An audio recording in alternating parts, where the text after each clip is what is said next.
Buenas tardes a todos. Para empezar, me presento. Me llamo Marc Altés.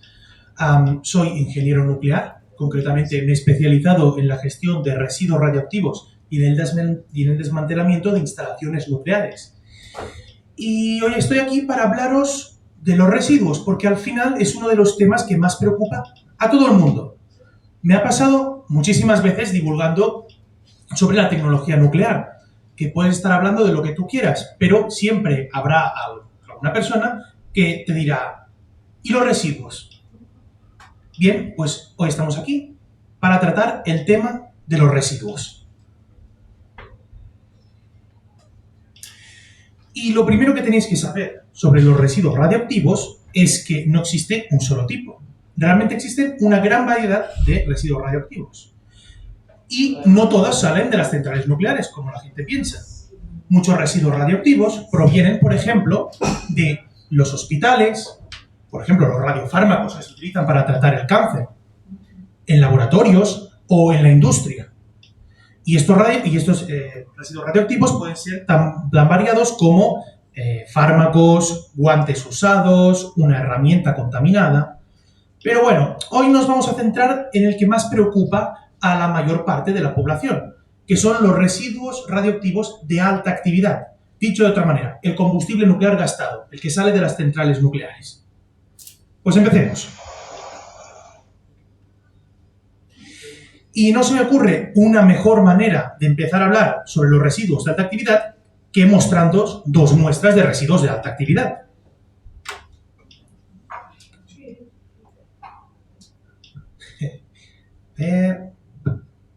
Vale. Esto que tenéis aquí es una pequeña muestra, lo que se encuentra aquí dentro, de estroncio 90. Este es un isótopo radioactivo del estroncio que, como antes os ha explicado mi compañero Guillem, sufre solo de desintegración beta, o sea, emite electrones de alta energía. Su tiempo medio de vida, o sea, su tiempo de semidesintegración, es de unos 30 años. Vale, ahora os voy a enseñar otro. Este se trata de americio 241. También es un residuo radioactivo de alta actividad. No obstante, se trata de un radioisótopo de larga vida, tiene una vida de unos 500 años, tiene una emisión de radiación alfa, pura alfa, pero al igual que el estroncio también sale del combustible nuclear gastado. Entonces, los dos son residuos radioactivos, pero como podéis ver son muy distintos. ¿Por qué? Bueno, pues como podréis imaginar, todo empieza de esta forma. En la central nuclear lo que nosotros introducimos es combustible nuclear fresco. Se trata básicamente de dióxido de uranio. Pero cuando el combustible nuclear se extrae de la central nuclear, como podéis ver, su composición ha cambiado radicalmente. Tiene aquí una mezcla de todos los radioisótopos que os podáis imaginar. Entonces vamos a repasar cómo se forman y por qué tienen las características que tienen. Y todo empieza con la fisión nuclear. La fisión nuclear es un principio físico en el cual se basa en romper átomos de uranio, concretamente del isótopo de uranio 235. Cuando el uranio 235 absorbe un neutrón, se vuelve muy inestable, tanto que acaba rompiéndose por la mitad. Y esto libera tres cosas. Una ingente cantidad de energía y radiación, los productos de fisión, que son básicamente ese núcleo partido por la mitad, los dos trocitos más pequeños que se han formado, y neutrones. Y de aquí provienen todos los residuos radioactivos. Vamos a ver cómo. Empezaremos por los productos de fisión, esos trocitos del uranio roto. Como podéis ver en estas gráficas, el uranio cuando se parte no lo hace siempre de la misma forma. Digamos que estos trocitos se rompen de una manera totalmente al azar, ¿no? A veces los trocitos pueden ser más grande uno y más pequeñito el otro, de tal manera que al final lo que tenemos es una gran variedad de diferentes elementos que más o menos tienen la mitad de la masa del uranio. Aquí, si lo miramos en la tabla periódica, los elementos que obtenemos serían todos estos grupos. los que están marcados de colores. Concretamente el rojo serían los que son más proclives a formarse en los productos de fisión. ¿Correcto? Pero estos productos de fisión, ¿por qué son radioactivos? Bueno, pues porque muchos de ellos se forman con un exceso de neutrones. Como podéis ver aquí, esta línea discontinua se trata de lo que llamamos la línea de estabilidad. Cuando se forman los fragmentos del uranio partido, normalmente son muy ricos en neutrones, mucho más de lo que la línea de estabilidad contempla. Por ese motivo, esos núcleos tienden a intentar ganar algo de estabilidad desintegrándose de forma radioactiva. Estos fragmentos, estos productos de fisión, suelen tener una vida bastante corta, son muy inestables. Por eso el estroncio 90 tiene una vida solo de 30 años. Y se trata de uno de los radioisótopos con una vida más larga de todos. Pero todos son los productos de fisión. Después tenemos los transuránicos. Los transuránicos, por ejemplo, un transuránico sería el americio, ¿no? Básicamente se forman cuando el uranio 238 absorbe un neutrón que pululaba por ahí el reactor. Recordad, el uranio que se rompía era el 235. El 238 no se rompe. Lo que hace es absorber ese neutrón y volverse inestable, entrando en una cadena de desintegración, transformándose finalmente en un elemento aún más pesado. Como por ejemplo el plutonio 239. Pero este plutonio a vez puede ir absorbiendo más neutrones y formarse cada vez elementos más y más pesados, como el americio, el curio o el neptunio. Todo esto que estás comentando, sí. Porque, perdona, que yo soy analfabeta en tema, todo esto está dentro de las centrales. Todo esto sucede dentro del reactor nuclear. Del reactor nuclear, eso sería saber. Sí. A medida que genera energía, se van dando estos procesos físicos, estas reacciones nucleares. Está todo dentro del reactor nuclear. Exacto. Perfecto. Bien. Y después, bueno, queda un último elemento importante, el mismo uranio. Y quizá os parece una tontería, pero la mayoría de veces lo que sucede dentro del reactor nuclear es que los neutrones interaccionan con el uranio o no llegan ni a interaccionar, pero no sucede nada. Lo dejo tal y como estaba. Entonces, el combustible gastado, la mayor parte continúa tratándose de uranio 238, más del 93%. Bien, ahora más o menos podéis tener una idea de lo que son los residuos radioactivos. Pero vamos, lo que supongo que más os preocupa es qué podemos hacer con ellos. Bien, pues para empezar esta parte de la explicación, vamos a empezar explicando qué no hacer con ellos. ¿Vale? Estas son algunas de las ideas que nos han transmitido personas cuando hemos hablado del tema. Método número 1 del que no deberíamos utilizar para deshacernos de residuos radioactivos. Tirarlos al espacio. ¿Vale? ¿Sabéis qué pasa con esta idea? Que absolutamente todo el mundo que me la comenta se cree que ha descubierto, bueno, la mejor idea del mundo. En plan, bueno, es que todo el resto son básicamente muy tontos, yo soy aquí el más listo del mundo y se me ha ocurrido la idea definitiva. Lo tiras al espacio y te olvidas de los residuos. Lamentablemente no es tan fácil. Tiene varios problemas tirar residuos radioactivos al espacio. El primero es que es tremendamente caro. Cada kilogramo que se tira de material al espacio cuesta miles de dólares hacerlo. Entonces, hacerlo con el combustible nuclear sería seguramente inviable. Pero hay otros problemas aún mayores. Uno de ellos, por ejemplo, es la seguridad. Los cohetes hoy en día son bastante fiables, van bastante bien, pero de vez en cuando también fallan. ¿Os imagináis un cohete cargado de combustible nuclear gastado que fallara durante el ascenso y explotara en medio de la atmósfera, repartiendo todos los residuos radiactivos por todas partes? Pues justamente es lo que no queremos. Entonces, ese riesgo es demasiado alto y no vale la pena. Vamos a por la segunda idea. Tirarlos a un volcán. Bueno, pues los tiramos a un volcán y se desintegrarán con la lava, ¿no? Pues no, no tiene para nada. Primero de todo, es muy importante que entendáis que los materiales radioactivos son radioactivos independientemente de nada que les puedas hacer. Tú puedes coger un cacho de, por ejemplo, este mineral de uranio, si coges y le arreas con un mazo, seguirá siendo radioactivo. Si lo cremas, lo fundes y lo volatilizas, seguirá siendo radioactivo. No hay ninguna forma física para destruir la radioactividad. No tiene ningún sentido, es totalmente independiente. Por lo que, ¿qué conseguirías si lo tiras a un volcán? Bueno, pues que esos residuos seguirían siendo radioactivos, se fundirían con la lava y, por si faltara poco, los volcanes, digamos, no tienden a absorber las cosas que tiras, sino a lanzar una enorme cantidad de lava y gases y de todo por todas partes. Vamos, otra vez estaría repartiendo este material radioactivo por todas partes. Vamos, una idea nefasta. Vamos con la tercera. Bueno, para verlo más ilustrado. Tirarlos al mar. Y esta idea yo creo que no hace falta que profundice demasiado porque no es muy buena. Lamentablemente en el pasado sí que se dio algún caso en el que se llegó a hacer. No con el combustible de alta actividad, no con combustible gastado, sino con los otros materiales radioactivos de los que se había hablado, ¿no?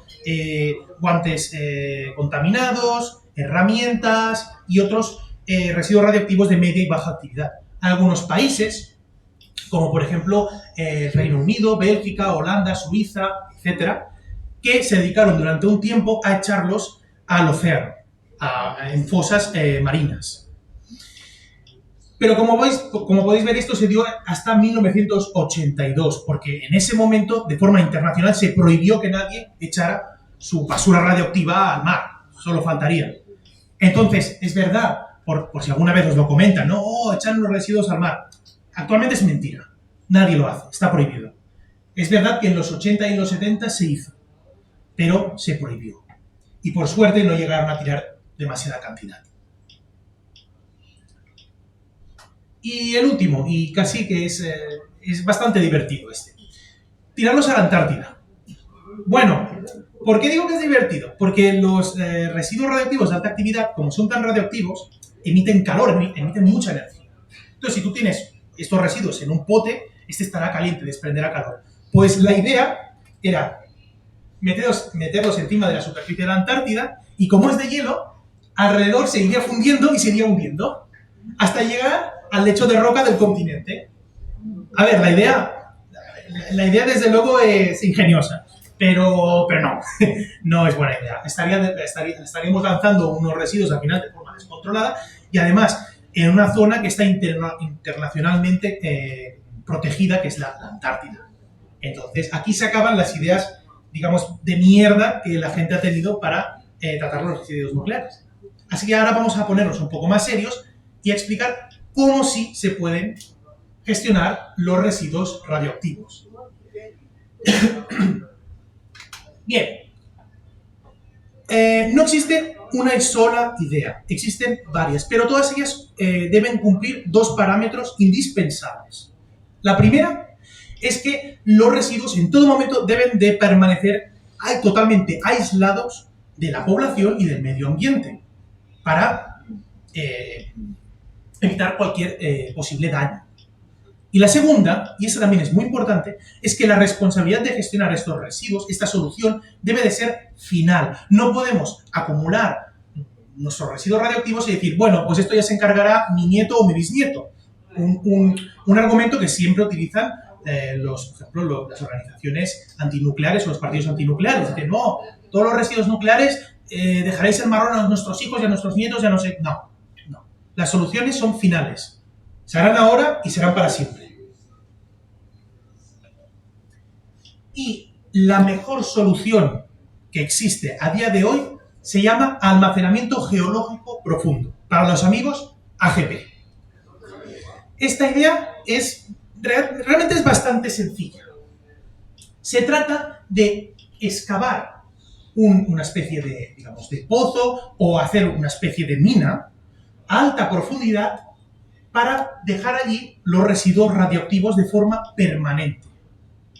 Quizás os parecerá una idea que dirías, bueno, pero esto es una idea muy chapucera, porque ¿y si salen de allí, y si pasa cualquier cosa? Vamos a repasar por qué realmente al final es una buena idea.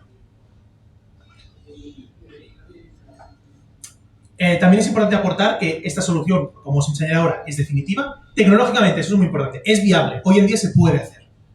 Y por último, es científicamente aceptada de forma internacional. No lo decimos cuatro gatos, no. Todo el mundo está de acuerdo con esto.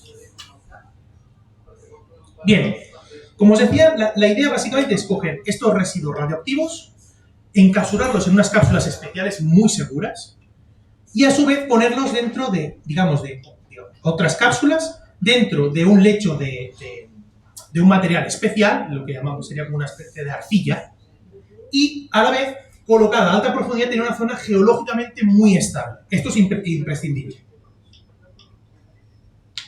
Bueno, recientemente también han salido nuevas formas, que es básicamente capsularlos y ponerlos, pero en vez de con una especie de mina, directamente con una perforación directa, alta, a mucha más profundidad, utilizando la tecnología que hemos desarrollado, por ejemplo, para el fracking, la extracción de gas, que hemos aprendido mucho a perforar a alta profundidad. Pero bueno, la idea sigue siendo la misma. Vale, ahí iremos a la pregunta del millón. ¿Cómo puedes asegurar que este material radioactivo se mantendrá allí de forma indefinida o suficiente tiempo y no acabará llegando a la superficie? Bueno, pues por un lado tenemos una gran cantidad de conocimientos. Tenemos muchos modelos informáticos, cálculos avanzados y gente y estudios geológicos muy avanzados que dan con una gran margen de seguridad que eso de allí no se va a mover.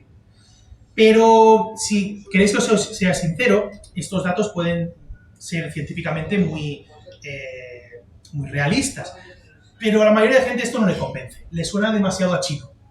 Así que vamos a dar otra razón, una razón aún de más peso, y es que no solo esta idea no ha sido nuestra, sino que ya se ha dado en el pasado y se ha demostrado de forma natural, con los famosos, con lo que conocemos como análogos naturales.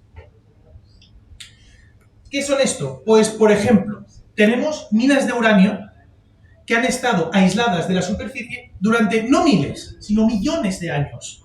Un gran ejemplo es Cigar Lake, una mina de Canadá con una alta concentración de uranio que se encuentra más o menos a unos 400 metros de profundidad, se encuentra justo debajo de un lago, y os puedo asegurar que por arriba no se detecta nada de uranio, nada de radiación, nada de así, y ha estado así durante más o menos 1000 millones de años, aislados de forma natural por las capas geológicas.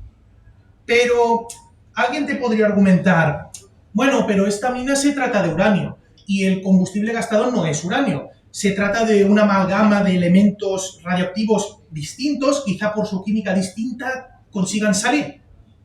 Bueno, un poco retorcido, pero te lo compro. Pues entonces les diré, bueno, pues hagamos la prueba con un reactor de verdad. Y la naturaleza se encarga de eso.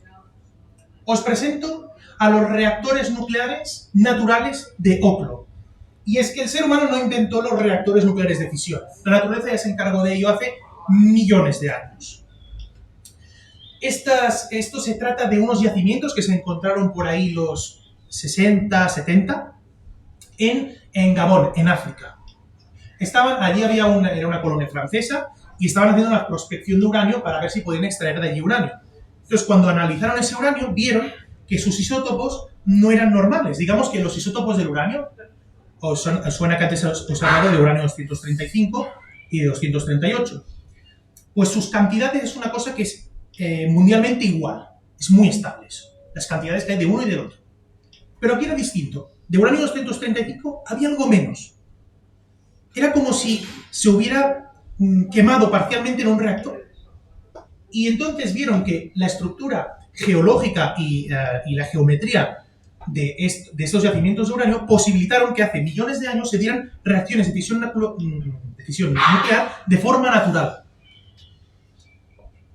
Entonces, vieron que en estas zonas se encontraba en su origen unas 5,4 toneladas de productos de fisión, 1,5 toneladas de plutonio y después todos los otros transuránicos que nos podamos encontrar. Y no solo los mantuvo allí durante 2.000 millones de años, perdón, es que son tan grandes las cifras que ya ni me entran en la cabeza, que actualmente cuando ya encontramos esto y lo abrimos, no había ningún peligro porque los residuos radioactivos, la grandeza que tienen, es que son radioactivos y se desintegran de forma natural. Si pasa suficiente tiempo, desaparecen. Esa es la gracia. Entonces, todo esto nos demuestra que el almacenamiento geológico profundo no es solo una teoría, sino un hecho. Incluso hay países como Finlandia que ya lo han construido y lo pondrán en operación, no sé si este mismo año o el año que viene. Como veis aquí, esta es una persona de la que hizo la prospección. Como podéis ver, está en pie, no se ha muerto a pedazos porque se desintegraron todos estos elementos radioactivos, no hay problema. Pero bueno, vamos a volver un poco más a nuestro día a día. ¿Cuál es la solución española para los residuos radioactivos? Bueno, pues en un principio era bastante sencilla. Nosotros actualmente tenemos gran parte de los residuos radioactivos en las piscinas de las centrales nucleares. Básicamente son como una piscina pequeña que mantiene constantemente refrigerado este combustible gastado. La idea entonces era trasladar de estas piscinas el combustible gastado a una instalación que le llamaban de almacenamiento temporal centralizado. Vamos, ¿qué quiere decir? Que en esta sola instalación estaría todo el combustible gastado de todas las centrales nucleares de España. Bastante sencillo de entender. Y además tampoco os creáis que sería un edificio enorme, porque la gracia del combustible nuclear es que como contiene tanta energía, los residuos radioactivos finales son poquitos. Hay poquita cantidad. Entonces, en este edificio se gestionarían durante varias décadas y finalmente la solución final vendría con el AGP. Bien, por desgracia esta historia tan bonita llegó a su fin hasta hace no demasiado. El ATC, que se iba a construir en Villar de Cañas, fue desintegrado por, digamos, intereses partidistas, concretamente, sobre todo de parte de los socialistas, y de, por ejemplo, de asociaciones como Ecologistas en Acción. ¿Por qué? Bueno, no querían que construyeran un ATC, porque esto es muy divertido, pero desde el movimiento ecologista clásico odian los residuos radioactivos, odian la energía nuclear, pero por mucho que la odies, los residuos están allí. Por mucho que te emperres en prohibir que se haga absolutamente nada para gestionarlos, siguen ahí. Así que lo único que hacen es contraproducente. Hacen que no se manipulen de la forma que debería. Bueno, entonces los planes tuvieron que cambiar. Al final lo que se ha apostado es por el almacenamiento temporal individualizado. Básicamente esta idea es sencilla.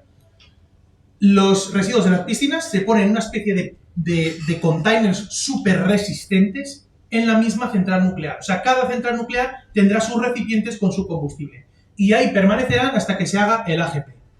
¿Es menos segura esta opción? No, continúa siendo muy segura. El problema es que será 7 veces más caro. Porque tendrás que construir un almacén para cada central con vigilancia, etcétera, etcétera, etcétera. Y además no podrás ni investigar el combustible ni nada, vamos. No es la mejor opción, pero es la que nos han dejado hacer. Aprovecho para hablaros un poco de estos potes, para que no os penséis que esto, bueno, pero ¿y si se cae o le choca un avión? Como os digo, es súper resistente. Bueno, y también súper pesados. Esto se llama crawler, es un cacharro como una especie de oruga que son para transportarlo, solo para que veáis su tamaño. Estoy ahí al lado. Bueno, pero hablemos de lo interesante, su resistencia. ¿Son seguros? Súper seguros. ¿Y qué mejor manera de enseñaros directamente unos vídeos poniéndolos a prueba? In the first test, a truck carrying a 22-ton spent fuel cask impacted a 690-ton concrete block at 60 miles per hour. Here's the impact in slow motion.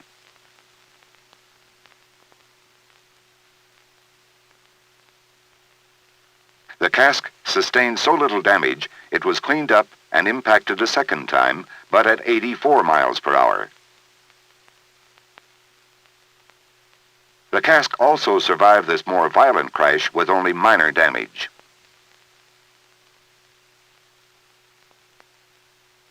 In the third test, a diesel locomotive crashed into a truck at 81 miles per hour. The stalled truck carried a 25-ton shipping cask.